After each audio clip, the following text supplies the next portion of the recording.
Last time we proved that every finite-dimensional vector space has a basis. Today we cash in that result and finally prove that dimension is well defined. Yes, mathematics is making us prove that counting is allowed. Very normal behavior. A finite-dimensional vector space can have many different bases. If we want to define dimension as the length of a basis, we must first prove that every basis has the same length.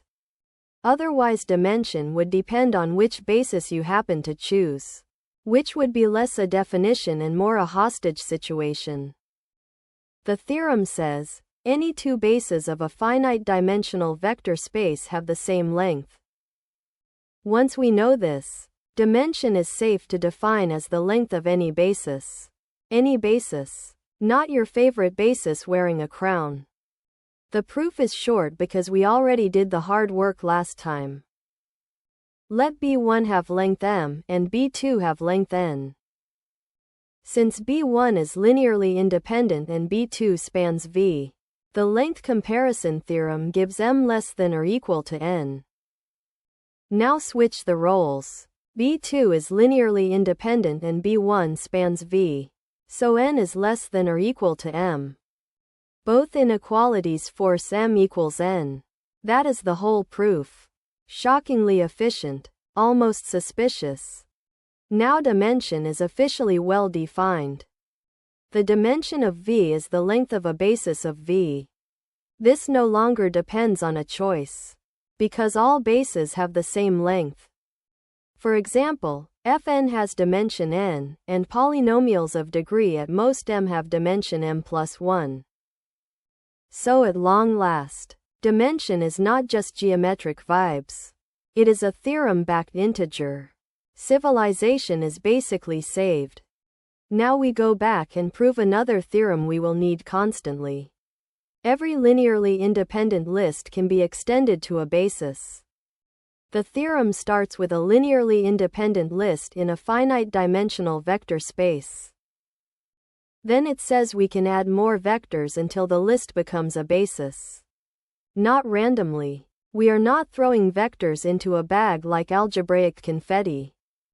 Because V is finite-dimensional, choose some finite spanning list for V.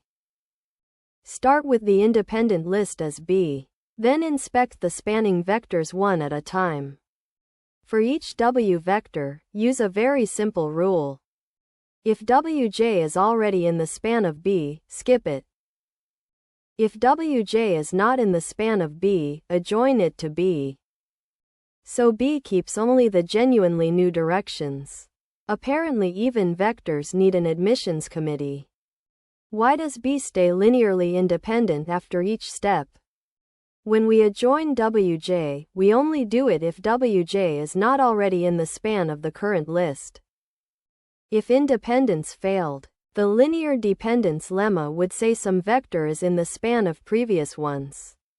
The only possible new offender would be Wj. But we deliberately ruled that out. At the end, V also spans V.